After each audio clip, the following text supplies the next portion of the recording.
હવે આગળ આપણે સદીશો કેટલા પ્રકારના છે એની વાત કરીએ. શૂન્ય સદીશ એટલે કોને કહેવાય? શૂન્ય સદીશ એટલે શું?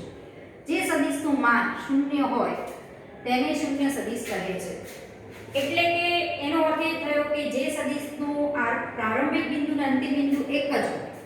ધારો કે a કહીએ તો આ પ્રારંભિક બિંદુ અને અંતિમ બિંદુ સમાન હોય એટલે કે એ સદીશને આપણે શૂન્ય સદીશ કહીએ છીએ. અથવા જે સદીશનું માન શૂન્ય, આ સદીશનું માન જોવા જઈએ તો આનું માન પણ 0 જ હોય, તો એવા સદીશને આપણે શૂન્ય સદીશ કહીએ છીએ. શૂન્ય સદીશને નલ વેક્ટર એટલે 0 ની ઉપર સદીશ તરીકે બતાવીએ છીએ અને R3 માં જો શૂન્ય સદીશના આયામની વાત કરીએ તો 0 0 0 હોય અને R2 માં હોય તો એને આપણે 0 0 કહીએ છીએ. એકમ સદીશ પણ આપણે જોઈ ગયેલા છીએ. 11મા ધોરણમાંની વ્યાખ્યા પણ આવી ગઈ છે. જે સદીશનું માન 1 એકમ હોય તેને એકમ સદીશ કહે છે. કોઈ સદીશ કે છે તેનું માન જો 1 હોય તો એને એકમ સદીશ કહીએ છીએ. દાખલા તરીકે હું એક સદીશ લઉં, એ સદીશ તરીકે 1/√3 1/√3 ને 1/√3. આનું માન શોધો. એનું માન એટલે કે 1/√3 નો વર્ગ એટલે 1/3, 1/√3 નો વર્ગ 1/√3 નો વર્ગ. જે બિંદુના આયામ હોય એ પ્રમાણે આ x y z હોય તો માન એટલે વર્ગમૂળમાં x² + y² + z². તો 3/3 એટલે આનું માન કેટલું આવે? 1. એટલે આ સદીશને તમે એકમ સદીશ કહી શકો. એટલે જ આપણે જે x અક્ષની દિશાનો એકમ સદીશ i કેપ છે અને i કેપ એકમ સદીશ છે કારણ કે 1 0 0 છે એના આયામ અને એનું માન શોધો 1 0 0 નું 1 0 0 તો એનું માન પણ 1 થાય એટલે એકમ સદીશ કહીએ છીએ. તમે જાણો છો y અક્ષની દિશાનો એકમ સદીશ એટલે j કેપ અને z અક્ષની દિશાનો એકમ સદીશ એટલે k કેપ. પછી બીજી એક વ્યાખ્યા છે સમઉદ્ભવ સદીશો. આ વ્યાખ્યાના જે આ અર્થ છે એમાં જેનો વ્યાખ્યા આવી જાય છે સમઉદ્ભવ સરખા ઉદ્ભવથી ઉદ્ભવતા હોય. એટલે કે જો બે કે તેથી વધુ સદીશોનું પ્રારંભિક બિંદુ, ધારો કે સદીશ AB લઈએ તો આ પ્રારંભિક બિંદુ કહેવાય અને અંતિમ બિંદુ કહો અથવા અંત્ય બિંદુ કહો. સદીશોનું પ્રારંભિક બિંદુ એક જ હોય તેવા સદીશોને સમઉદ્ભવ સદીશો કહીએ છીએ. એટલે આપણી આકૃતિ સ્વરૂપે દર્શાવી શકો. ધારો કે આ સદીશ A કહો તો અહીંયાથી જ ઉદ્ભવે છે. ધારો કે અહીંયા હું કહું કે આ P બિંદુ છે, P થી જ ઉદ્ભવે છે સદીશ A, P થી જ ઉદ્ભવે છે સદીશ B અને P બિંદુથી જ ઉદ્ભવે છે સદીશ C. આ ત્રણેય સદીશોના ઉદ્ભવ એક જ બિંદુથી થાય છે એટલે કહી શકો કે આ ત્રણેય સદીશો સમઉદ્ભવ સદીશો છે. પછી સમરેખ સદીશની વ્યાખ્યા જોઈએ. જો બે સદીશો હોય અને એમના માન અને દિશાઓથી નિરપેક્ષ રીતે એક જ રેખાને સમાંતર હોય તેવા સદીશોને સમરેખ સદીશો કહીએ છીએ. નિરપેક્ષ એટલે એના ઉપર આધારિત નથી. ધારો કે આ એક રેખા મેં એમ વિચારી, હવે એને સમાંતર એક સદીશ C લીધો, એને સમાંતર સદીશ A લીધો અને એને સમાંતર સદીશ મેં B લીધો. વ્યાખ્યા શું કહે છે? બે સદીશો તેમના માન અને દિશાઓથી નિરપેક્ષ રીતે એક જ રેખાને સમાંતર હોય. ધારો કે આ રેખા છે, હવે આ સદીશ A નું માન શોધો તો A કંઈક અલગ હોય, સદીશ C નું માન શોધો એ પણ કંઈક અલગ નીકળે છે અને બંનેની દિશા પણ અલગ છે. સદીશ A પણ આ દિશામાં જાય છે અને C પણ આ દિશામાં જાય છે. એટલે આ પણ તમે સમરેખ કહી શકો. કોઈ એક ચોક્કસ રેખાની સમાંતર હોવા જોઈએ. અને એ જ રીતે B અને C સદીશને પણ તમે સમરેખ કહી શકો. કેમ? કારણ કે આ બંને સદીશો ગમે તે દિશામાં જતા હોય, આ દિશામાં જતો હોય અથવા બીજો સદીશ આ રીતે જતો હોય પણ એક ચોક્કસ રેખાની ખાલી સમાંતર હોવા જોઈએ. એમની દિશા સમાન હોવી જોઈએ જરૂરી નથી અને એમના માન પણ સરખા હોય એ જરૂરી નથી. બરોબર? તો એવા સદીશોને સમરેખ સદીશો કહેવાય.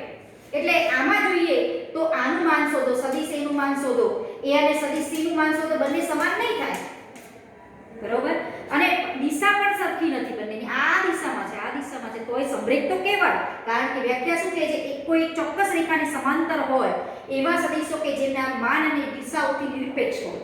એટલે એનું માન અને દિશા ગમે તે હોય પણ એક ચોક્કસ રેખાની સમાંતર હોવા જોઈએ એટલું ધ્યાન રાખવાનું. એવા સદીશોને સમરેખ કહેવાય. હવે સમાન સદીશો કોને કહેવાય? જો બે સદીશો A તથા B ના પ્રારંભ બિંદુ તરીકે કોઈ પણ બિંદુ હોય પરંતુ તેમના માન અને દિશા સમાન હોય તો તેવા સદીશને આપણે સમાન સદીશો કહીએ છીએ. ધારો કે હું અહીંયા સદીશ AB કહું ને સદીશ CD. સદીશ AB ને આપણે A સદીશ કીધો છે, સદીશ CD ને આપણે B સદીશ કીધો છે. તો અહીંયા જુઓ, AB ની દિશા અને સદીશ CD ની દિશા બંને એક જ દિશામાં જાય છે. બંનેના માન પણ એક જ છે. સદીશ AB નું માન શોધો, સદીશ CD નું માન શોધો, બંને પણ સમાન થવું જોઈએ, તો આ બે સદીશોને તમે સમાન કહી શકો. એટલે આ બે વ્યાખ્યા ઉપરથી એમ કહેવાય કે સમાન સદીશોને સમરેખ કહેવાય, પણ બધા જ સમરેખ સદીશોને સમાન ન કહેવાય એવું કહી શકો. કારણ કે આમાં માન અને દિશાથી નિરપેક્ષ છે સમરેખ સદીશો. એટલે માન અને દિશા ભલે ગમે તે હોય પણ ખાલી કોઈ એક ચોક્કસ રેખાની સમાંતર હોવા જોઈએ તો એને સમરેખ કહેવાય. સમાન સદીશોમાં બંને જોઈએ, ભલે એના પ્રારંભિક બિંદુ ગમે તે હોય પણ એમનું માન અને દિશા સમાન હોવી જોઈએ, તો એવા સદીશોને આપણે સમાન સદીશો કહીએ છીએ. પછી એક તમને વ્યાખ્યામાં નોંધ ચોપડીમાં જોજો, એક નોંધમાં આપ્યું છે મુક્ત સદીશો, આવો શબ્દ વાપર્યો છે. એણે એવો પ્રકાર તરીકે નથી લીધો પણ એક મુક્ત સદીશો એક નોંધમાં લખેલું છે, એ જોજો. મુક્ત સદીશોની વ્યાખ્યા એવી આપી છે, સમાન સદીશોની વ્યાખ્યા ઉપરથી જ આપેલી છે. સમાન સદીશોની વ્યાખ્યા ઉપરથી સ્પષ્ટ થાય છે કે માન અને દિશા બદલ્યા વગર સદીશોનું સમાંતર સ્થાનાંતર કરી શકાય તો આવા સદીશોને મુક્ત સદીશો કહે છે. હવે આની વ્યાખ્યા જોઈએ તો એને અર્થઘટન આવું થાય. મુક્ત સદીશોની વ્યાખ્યા ઉપરથી તમે આવું અર્થઘટન કરી શકો. ફરીથી એક વખત મુક્ત સદીશોની વ્યાખ્યા ત્યાં જોઈ લો. મુક્ત સદીશ કોને કહેવાય? સમાન સદીશોની વ્યાખ્યા ઉપરથી સ્પષ્ટ છે કે માન અને દિશા બદલ્યા વગર, માન પણ ના બદલાવું જોઈએ, દિશા પણ ન બદલાવી જોઈએ, વગર સદીશોનું સમાંતર સ્થાનાંતર કરી શકાય. ધારો કે મેં આ એક સદીશ A, બરોબર, એક સદીશ આ B લીધો, બંને આ દિશા તરફ જાય છે, માન અને દિશા બંને ન બદલાવા જોઈએ અને એકબીજાને સમાંતર હોવા જોઈએ, તો આ બધાને મુક્ત સદીશો કહેવાય. આ સદીશોને મુક્ત સદીશો કહેવાય. આકૃતિ પરથી સ્પષ્ટ થાય છે. હવે આનું માન શોધો, સદીશ B નું માન શોધો, સદીશ C નું માન શોધો, બધાના માન સરખા થાય એટલે સમાન લંબાઈના મારે આવા સદીશો લેવા જોઈએ, બરોબર. હવે ત્રણેયની દિશા પણ સરખી હોવી જોઈએ. એવું જરૂર નથી કે આમ જ દોરો. ધારો કે મેં સદીશ A આમ લીધો, સદીશ B આમ લીધો, એકબીજાને સમાંતર છે, સ્થાનાંતર કરે છે, સમાંતર સ્થાનાંતર આ દિશા તરફ કરે છે અને આનું માન બંને સરખી લંબાઈના છે, એને આપણે મુક્ત સદીશો કહીએ છીએ. પ્રારંભિક બિંદુ ભલે ગમે તે હોય, દિશા સમાન હોવી જોઈએ અને સ્થાનાંતર સમાંતર દિશામાં કરવું જોઈએ અને એમના માન પણ સરખા હોવા જોઈએ, તો આવા સદીશોને આપણે મુક્ત સદીશો કહી શકીએ. એટલે આ સદીશને જો કોઈ કહેતી હોય તો આને પણ એ જ કહેવાય, આને પણ તમે એ જ કહી શકો, કારણ કે માન સરખા આવવાના, એનું માન, બીનું માન અને સી સદીશનું માન.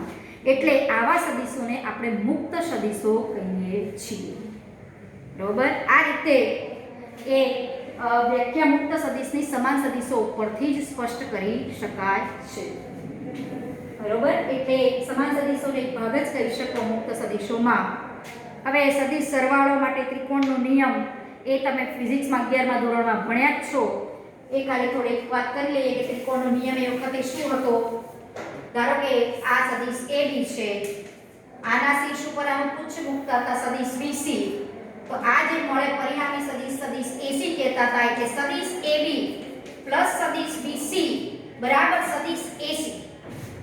સદીશ AB આ દિશા તરફ પ્લસ સદીશ BC બરાબર સદીશ AC. એટલે ધારો કે આનો સ્થાન સદીશ AB નો A સદીશ હોય, સદીશ BC નો સ્થાન સદીશ B સદીશ હોય, તો સદીશ AC થાય A plus B. હવે આને આમ પણ વિચારી શકો, સદીશ AB પ્લસ સદીશ BC. હવે આને મારે લખવું હોય તો માઈનસ સદીશ AC પણ લખી શકાય, CA પણ લખી શકાય. માઈનસ સદીશ CA ને સામેની સાઈડે લાવો તો સદીશ AB વત્તા સદીશ BC પ્લસ સદીશ CA બરાબર શૂન્ય સદીશ પણ કહેવાય, બરોબર. એટલે તમે એમ કહેતા હતા કે બંધ આકૃતિ હોય તો એ બધા સદીશોનો સરવાળો શૂન્ય સદીશ થાય. એ આ રીતે પણ તમે વિચારી શકો, બરોબર. AB સદીશ આ B ના શીર્ષ ઉપર BC સદીશનું પૂછાવવું જોઈએ. એ સદીશ AB પ્લસ સદીશ BC બરાબર સદીશ AC. સદીશ AC ને તમે લખી શકો માઈનસ સદીશ CA સામે લાવો એટલે AB plus BC plus CA સદીશ બરાબર શૂન્ય સદીશ લખો છો.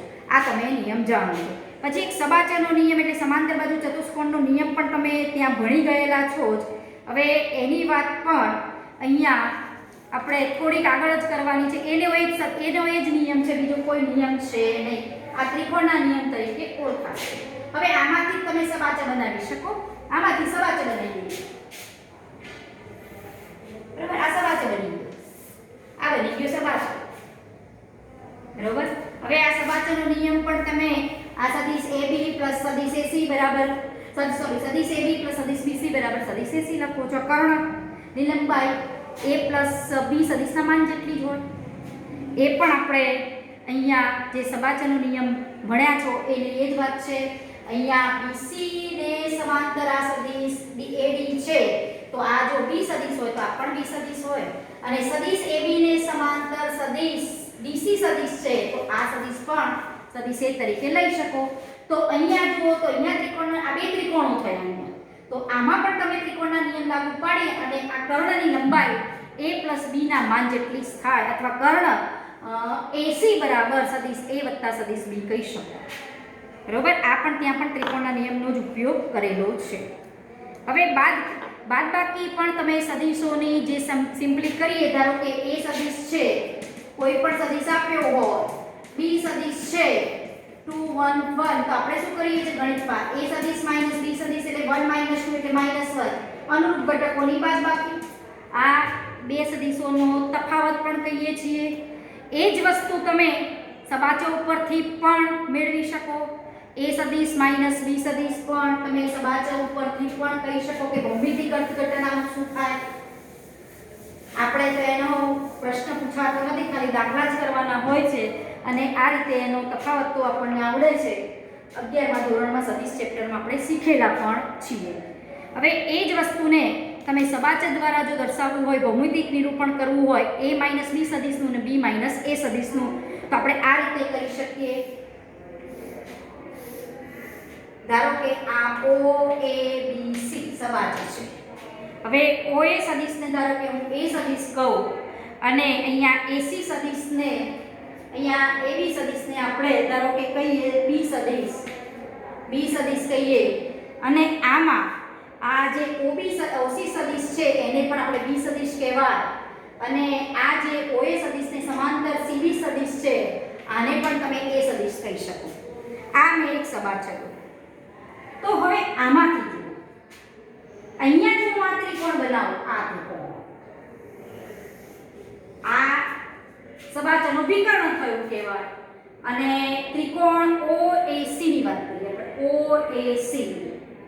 તો ત્રિકોણનો નિયમ તો શું કહે છે? OA + AC બરાબર OC, AB + BC બરાબર AC. તો OA + AC બરાબર OC. બરોબર. હવે OC સદિશ મને ખબર છે B સદિશ, OA સદિશ ખબર છે A સદિશ લીધો છે એટલે AC સદિશ એટલે કે આ સદિશ એ શું થાય? AC સદિશ બરાબર B સદિશ માઈનસ A સદિશ કહેવાય. એટલે આ બેનો તફાવત જો વ્યાખ્યાયિત કરવો હોય તમારે તો આ રીતે એનું ભૌમિતિક અર્થઘટન આપણે કરી શકીએ પણ આપણે તો દાખલામાં જ આનો ઉપયોગ કરવાનો છે. બરોબર. હવે એવી જ રીતે અહીંયા વિચારીએ. હવે આમાં તમે આને B - A સદિશ પણ કહી શકો. A - B કરવો હોય તો આને B લો અને A લો તો A - B સદિશ પણ તમે આના ઉપરથી નક્કી કરી શકો. એટલે વાસ્તવમાં જે ત્રિકોણનો નિયમ છે એમાંથી સબાચ આવ્યો, સબાચના સરવાળા ઉપરથી બાદબાકીમાં પણ આપણે જઈ શકીએ. તો અહીંયા ત્રિકોણનો નિયમ ઉપયોગ કરીએ OAC માટે. OA + AC બરાબર OC. OA એટલે આપણે A સદિશ લીધો છે, AC ને AC રાખ્યો અને OC બરાબર B સદિશ. તો AC સદિશ બરાબર શું મળે? B સદિશ - A સદિશ. એટલે આમાંથી તફાવત પણ ભૌમિતિક અર્થઘટન કરી શકો. આપણે ખાલી દાખલામાં જ ઉપયોગ કરવાનો છે A - B સદિશનો અથવા B - A સદિશ. બરોબર. એમાં બહુ ચર્ચા આપણે કરવાની હોતી નથી, ખાલી દાખલા જ ગણવાના છે. પછી સદિશ સરવાળો સમક્રમી છે. સદિશ A + B કહો કે B + A કહો, બાદબાકી સમક્રમી નથી. A - B બરાબર ≠ B - A સદિશ. તમે A - B બતાવો અને B - A નું ભૌમિતિક અર્થઘટન બતાવો તો બંને અલગ અલગ આવે. એટલે બંનેની બાદબાકી આમે જોઈ શકો કે બંનેની બાદબાકી સમાન હોય નહીં, સમાન સદિશ ન મળે. હવે જૂથના નિયમનું પાલન કરે છે. સરવાળા માટે જૂથના નિયમનું સદિશ પાલન કરે છે. સદિશોના કેટલાક ગુણધર્મો જોઈએ. ગુણધર્મોમાં પહેલો છે ક્રમનો નિયમ. A + B સદિશ A + B એટલે B + A કરો બંને સરખા જ મળે. પછી A - B સદિશ ≠ B - A સદિશ. આમાં ક્રમના નિયમનું બાદબાકીમાં પાલન થતું નથી. પછી જૂથના નિયમનું પાલન કરે છે. A સદિશ + B સદિશ + C સદિશનું માન કરો તો A સદિશ + B સદિશ + C સદિશ. જૂથના નિયમનું પાલન કરશે, સરવાળા માટે જૂથના નિયમનું પાલન સદીશો કરે છે.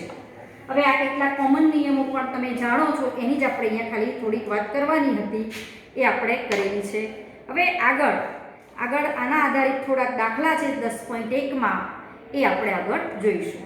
હવે એ 10.1 પહેલાં આ જે આપણે સદીશોના પ્રકાર ભણ્યા, સમાન સદીશ કોને કહેવાય કે સમરેખ કોને કહેવાય, પછી આગળ એક કયો બીજો મુક્ત સદીશો પણ જોયા, એના જે કેટલાક પ્રકારો જોયા, એની જે આપણી સમજ મેળવી એ ફિગર હોવી જોઈએ મગજમાં. પરફેક્ટ વ્યાખ્યા એના ઉપરથી જ બનેલી છે, વ્યાખ્યા આપણે પૂછાતી નથી. ખાલી આ દોરેલી હોય કોઈ આકૃતિ તો આમાંથી સમજ પડવી જોઈએ કે કોને સમરેખ કહેવાય, કોને સમુદ્ભવ કહેવાય અને કયા સદીશો સમાન કહેવાય. એ વ્યાખ્યા પરફેક્ટ ના યાદ પણ આકૃતિ ખબર હોય તો વ્યાખ્યા આપોઆપ બની જશે. બરોબર, એ રીતે આપણે એના દાખલા આધારિત 10.1માં જ છે અને 10.1 આપણે